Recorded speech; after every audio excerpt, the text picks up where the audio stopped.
اعوذ باللہ من الشیطان الرجیم بسم اللہ الرحمن الرحیم رب اشرح لی صدری ویسر لی امری واحلل عقدۃ من لسانی یفقہوا قولی۔ پارہ نمبر 15 آج ہم پڑھیں گے۔ ہمارا جو کل کا سوال تھا کہ ہم کس کس کو دین کی دعوت دے سکتے ہیں، اور اس کے جواب بہت سارے پہلو اس کے ہو سکتے تھے، لیکن اس کا مختصر اور جامع جواب سیرت النبی صلی اللہ علیہ وسلم میں ملتا ہے۔ نبی کریم صلی اللہ علیہ وسلم کی جو دعوت دینے کی ترتیب تھی وہ اپنے رشتہ داروں، قریبی دوستوں، گھر والوں، پھر جہاں جہاں کوئی افراد کا مجمع ہو، جہاں جا کے ممکن ہو، اور اس کے بعد جتنے دائروں تک پہنچنا ممکن ہو، نبی کریم صلی اللہ علیہ وسلم کی دعوت میں ہمیں یہی ترتیب نظر آتی ہے۔ تو یہی ہمارا دین کا دائرہ ہے کہ میں سے شروع ہو کر پھر میرا گھر، میرا خاندان، میرے بچے، میرا معاشرہ، ہر جگہ جہاں تک میری ریچ ہے وہ میرا دعوت کا دائرہ ہے۔ اب دعوت کیا دیں یہ ہم آئندہ کبھی کسی سے بارے میں ڈسکس کریں گے۔ آج ہم جو پہلا ربع شروع کرنے جا رہے ہیں یہ ہے سورہ بنی اسرائیل، اور یہ ہجرت سے 1 سال قبل یہ واقعہ پیش آیا تھا کہ اللہ تعالیٰ اپنے نبی صلی اللہ علیہ وسلم کو معراج کے سفر پہ لے کے گیا تھا، اور یہ یوں تھا کہ آپ صلی اللہ علیہ وسلم حضرت جبرائیل کے ہمراہ براق میں سوار ہو کے پہلے مسجد اقصیٰ پہنچے، انبیاء کے ساتھ نماز پڑھی، پھر عالم بالا کی آپ صلی اللہ علیہ وسلم کو سیر کروائی گئی، وہاں بھی بہت جلیل القدر انبیاء ملے، نماز فرض کی گئی، جنت اور دوزخ کی جھلکیاں دکھائی گئیں، اور پھر اسی طریقے سے واپسی پہ پہلے آپ مسجد اقصیٰ پہنچے اور اس کے بعد پھر آپ مسجد الحرام پہنچے۔ اس واقعے کا ذکر اللہ تعالیٰ نے یہاں پہ کیا ہے کہ نبی صلی اللہ علیہ وسلم کو یہ چیزیں دکھائی گئیں تاکہ ان کے لیے نشانی ہو، ان کا ایمان مضبوط ہو، اور اللہ تعالیٰ اپنے نبیوں کو اس طرح کی نشانیاں دکھایا کرتا ہے۔ اس کے بعد پھر روئے سخن مرتا ہے، پہلے تو بنی اسرائیل سے مختصر سا خطاب کیا جاتا ہے، یاد دلائی جاتی ہیں کچھ باتیں، اور پھر کچھ بنیادی اصول بتائے جاتے ہیں۔ میں نے آپ کے سامنے ذکر کیا تھا کہ یہ جس وقت نازل ہوئی یہ وہ زمانہ تھا جب کہ نبی کریم صلی اللہ علیہ وسلم ہجرت کرنے والے تھے، یعنی آپ کو ابھی شاید خود بھی معلوم نہیں تھا، لیکن اس صورت کے نازل ہونے کے 1 سال بعد جو ہے وہ ہجرت ہوئی تھی۔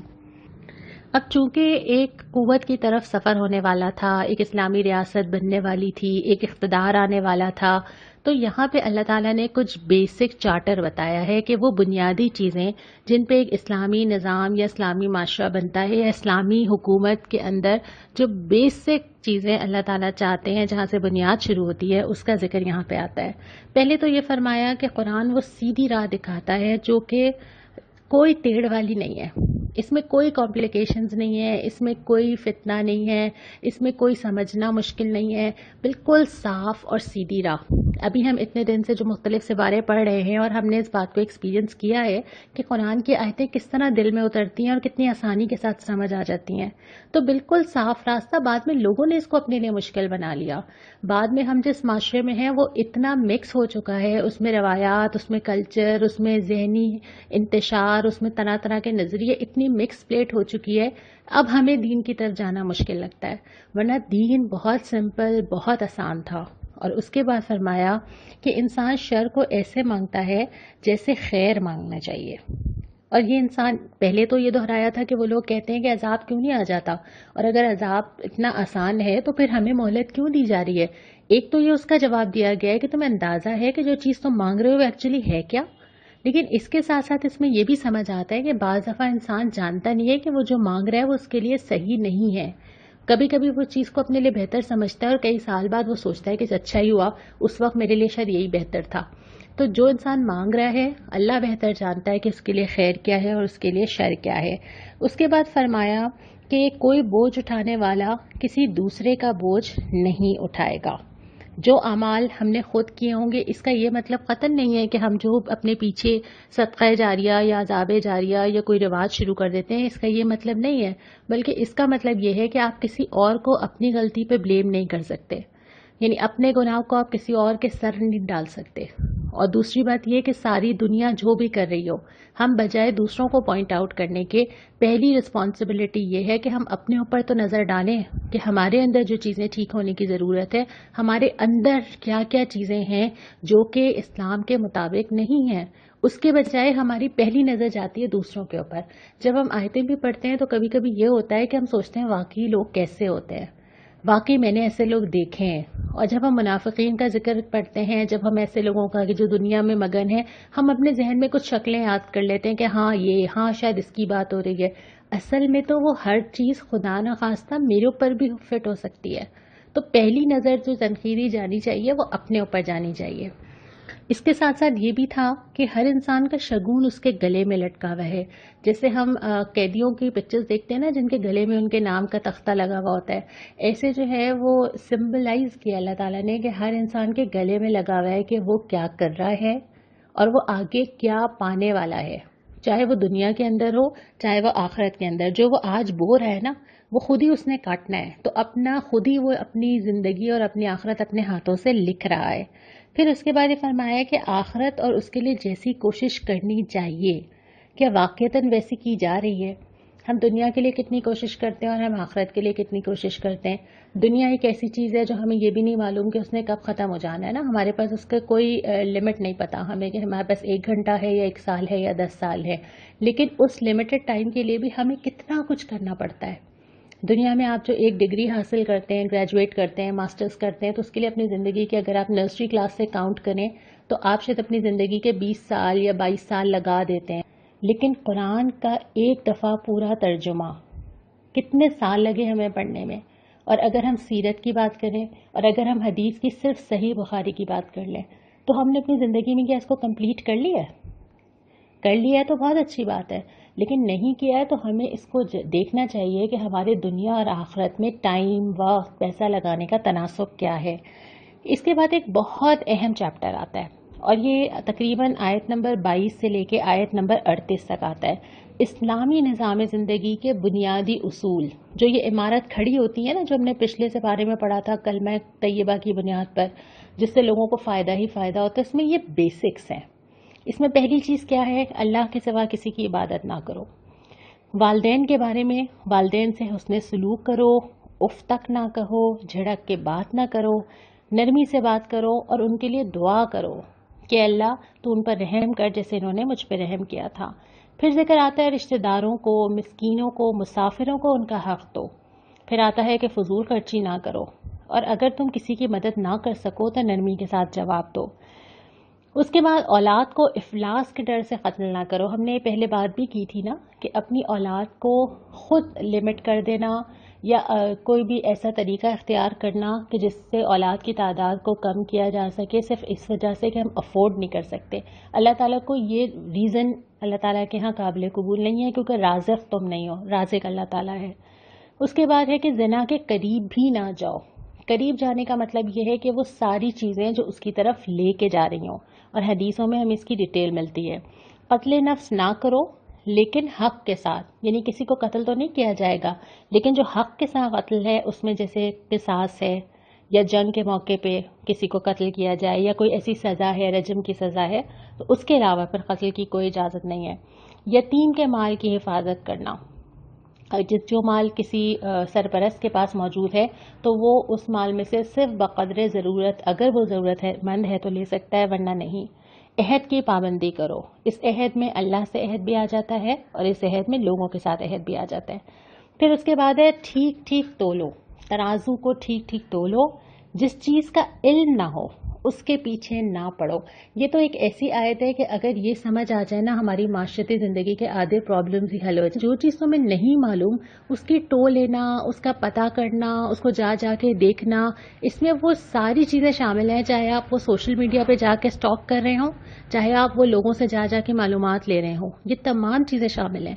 جس چیز سے آپ کا کوئی کنسرن نہیں ہے اس چیز کے پیچھے پڑ کے اس کو معلوم کرنا، اس کے بارے میں بات کرنا، یہ صورت اس کی کوئی اجازت نہیں ملتی، جس سے بہت سارے مزید پرابلم شروع ہوتے ہیں.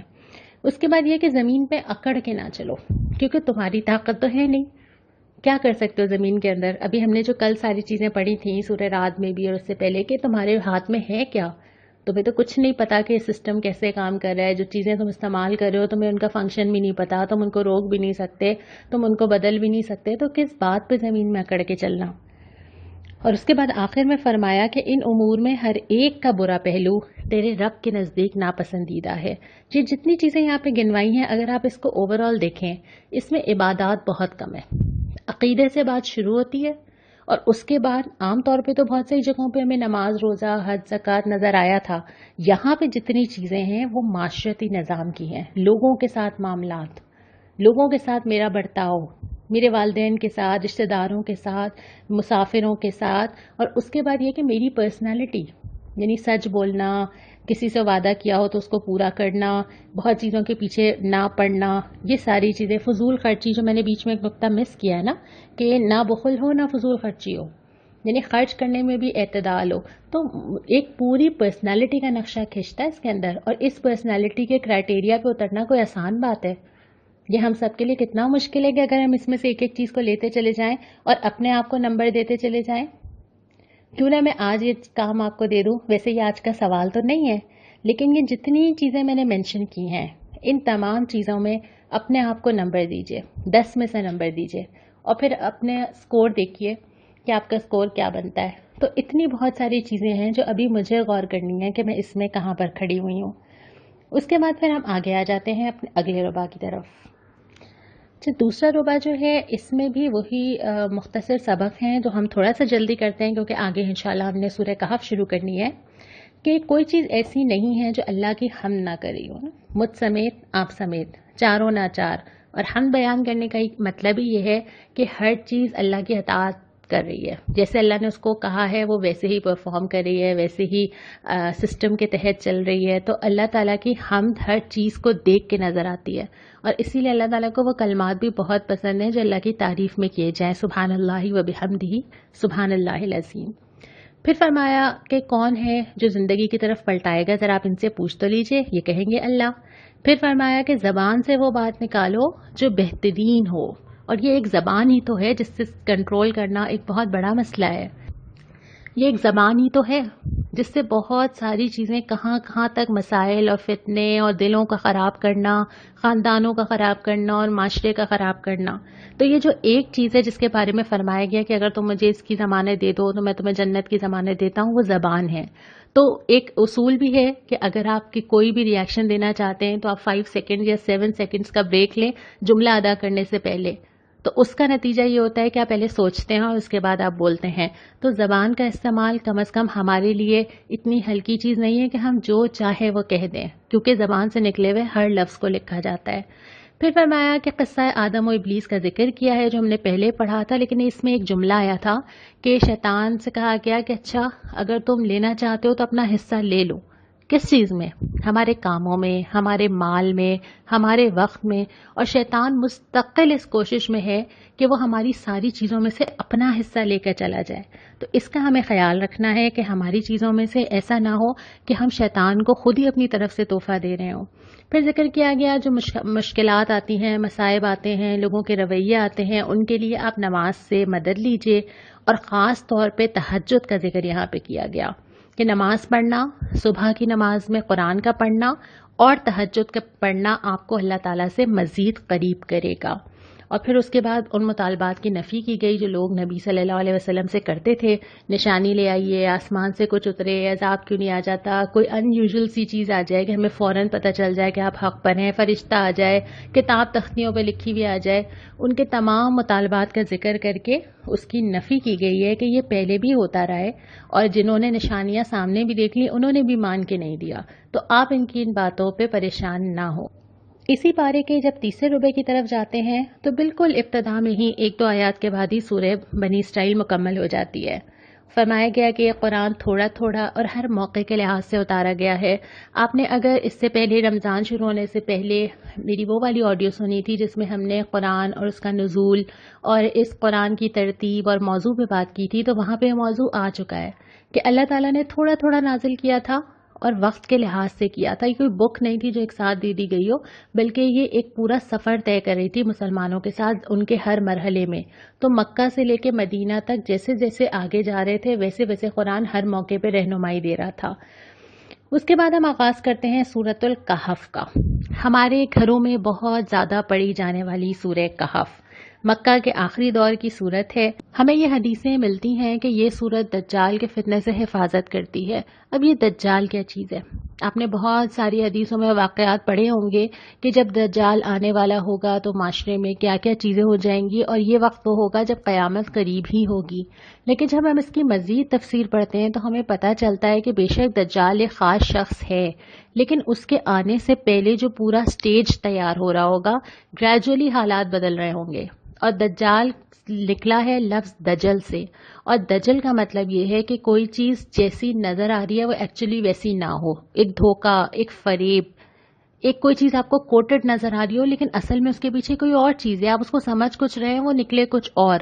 تو دجل سے لے کے پھر دجال کا لفظ نکلا ہے۔ تو وہ جو ایک پورا سیٹ اپ بن رہا ہوگا دجال کے آنے سے پہلے، وہ معاشرے میں یہ صورتحال ہوگی کہ لوگوں کو سمجھ ہی نہیں آ رہا کہ اس میں صحیح کیا ہے اور اس میں غلط کیا ہے۔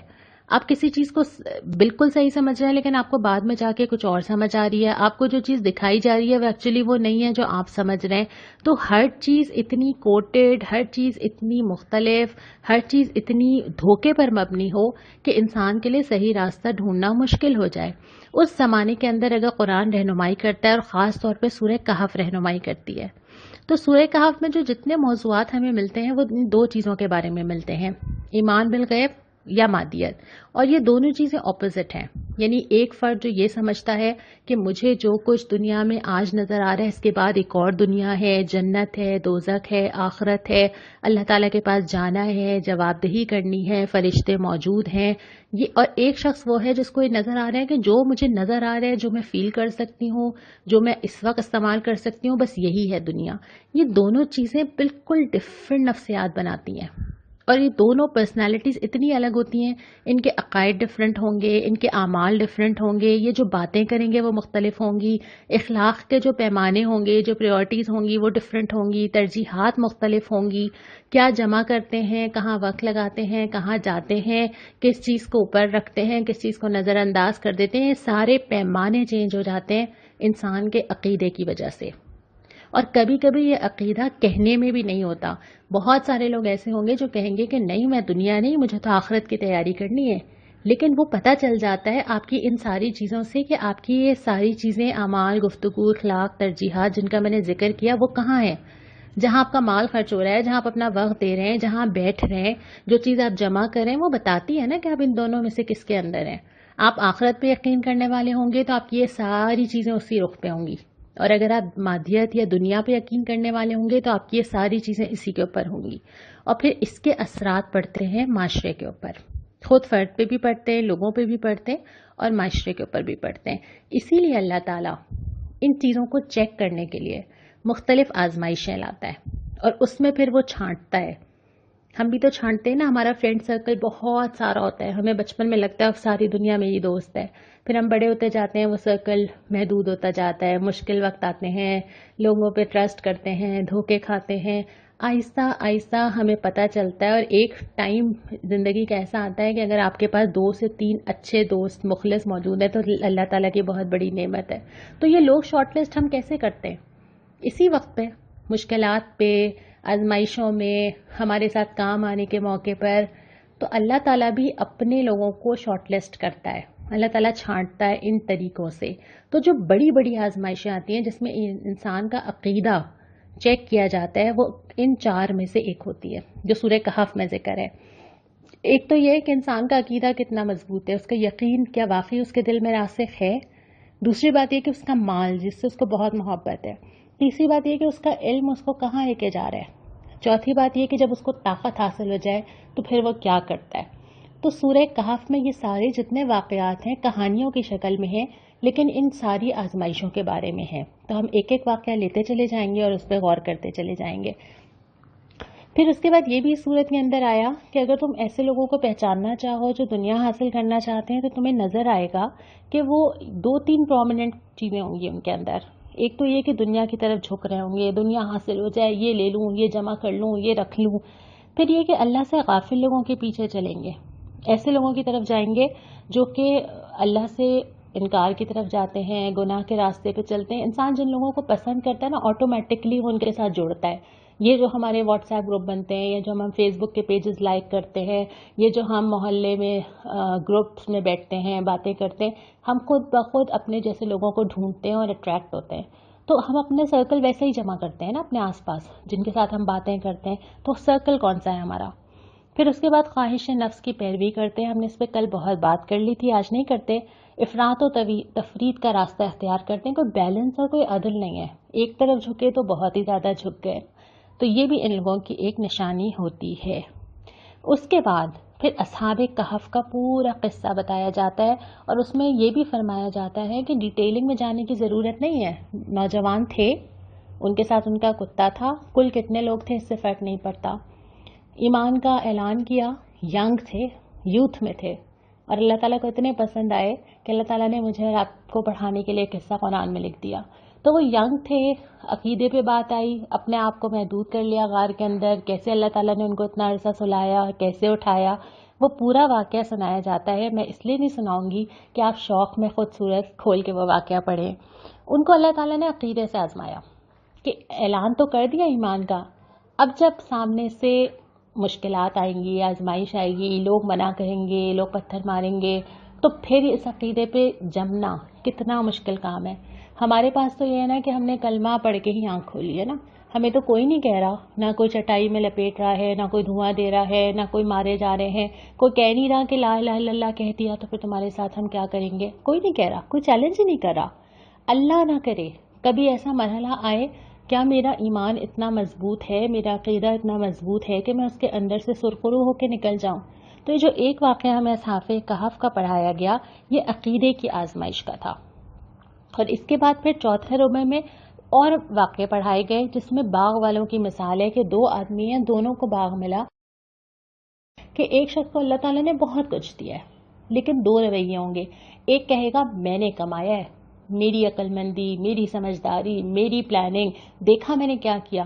اور دوسرا کہہ رہا ہے کہ نہیں، ماشاء اللہ کہو اور اللہ کا شکر ادا کرو کہ اللہ تعالیٰ نے دیا ہے.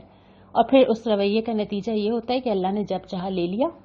اور یہی ہمارے ساتھ ہوتا ہے نا، ہماری پلاننگز کیا ہوتی ہیں اور پریکٹیکلی ہمارے ساتھ ہوا کیا ہے. تو یہاں پہ جس آزمائش کا ذکر ہے وہ مال کی آزمائش ہے. اور پھر تبصرہ یہ کیا ہے کہ دیکھو یہ مال اور اولاد تو دنیا کی زندگی کی زینت ہیں. اس سے یہ ثابت نہیں ہوتا کہ کون اوپر ہے کون نیچے ہے، اس سے فرق نہیں پڑتا. اصل میں کیا چیز بہتر ہے؟ وہ نیکیاں جو تمہارے رب کے پاس ہیں، جو تمہیں لے کے جانی ہے، جو تم جمع کر رہے ہو. اور پھر آخر میں تو اللہ کے پاس ہی جانا ہے نا. پھر اللہ کی پکڑ ہے، پھر آخرت بھی ہے، پھر جواب دہی بھی ہے، پھر کھڑے بھی ہونا ہے، اور پھر بتانا بھی ہے کہ کیا لے کر آئے ہو. ابھی یہ سورہ کہف جاری ہے، اس پہ ایک مجموعی بات ہم کل بھی کریں گے. اس پارے کی آخری 15 آیات میں نے آج چھوڑی ہیں کیونکہ ایک نیا واقعہ شروع ہو رہا ہے جو کہ پھر اب 16ویں پارے میں چلے گا، تو ہم انشاءاللہ تعالی وہاں سے دوبارہ آغاز کریں گے. یہاں پہ ہم پارہ نمبر 15 مکمل ہی سمجھتے ہیں، لیکن جو سوال مجھے آج آپ سے کرنا ہے وہ یہ ہے کہ سورہ کہف میں اللہ تعالیٰ نے کون سی 6 چیزوں کی ہدایت کی ہے جن پہ عمل کر کے انسان دجال کے فتنے سے بچ سکتا ہے. اس کے بعد دعا کے اوپر آ جائیں. سورہ بنی اسرائیل میں آج 2 دعائیں آئی تھیں. ایک دعا یہ آئی تھی آیت نمبر 24 میں کہ اپنے والدین کے لیے دعا مانگو کہ اللہ ان پہ رحم کرے جیسے انہوں نے بچپن میں تمہارے اوپر رحم کیا تھا اور تمہارا خیال کیا تھا. اور دوسری دعا آیت نمبر 80 میں ہے. نبی کریم صلی اللہ علیہ وسلم کو یہ دعا اس وقت سکھائی جا رہی ہے جب آپ ابھی مدینے تشریف لے جائیں گے، ابھی وہ وقت آیا نہیں ہے، لیکن دعا کے ذریعے میسج دیا جا رہا ہے کہ یہ چیزیں بہت امپورٹنٹ ہیں کہ آپ جہاں پر بھی ہوں سچائی کے ساتھ ہوں، اور آپ کہیں پر بھی جائیں، کوئی بھی حالات ہوں، کوئی بھی آسانیاں ہوں، مشکل ہوں، کوئی ملک ہو، کوئی زمین ہو، آپ کے اندر راست روی اور سچائی ہونی چاہیے. اور دوسرا یہ کہ اقتدار کو بھی نعمت کے طور پہ مانگیں اللہ تعالیٰ سے، کیونکہ اقتدار کے ذریعے آپ قرآن کو نافذ کر سکیں گے. قرآن کے کتنے سارے احکامات ہیں جو اقتدار کے بغیر نافذ ہو ہی نہیں سکتے. اس لیے یہ دعا بھی سکھائی گئی کہ اللہ کے نبی کو کہ آپ یہ بھی مانگیے تاکہ آپ قرآن پہ مکمل عمل کر سکیں. اسی دعا کے ساتھ ہم آج مکمل کرتے ہیں. کہو اے پروردگار، مجھ کو جہاں بھی لے جا سچائی کے ساتھ لے جا، جہاں سے نکال سچائی کے ساتھ نکال، اور اپنی طرف سے ایک اقتدار کو میرا مددگار بنا دے. انشاءاللہ کل ہم سورہ کہف مکمل کریں گے. السلام علیکم ورحمۃ اللہ.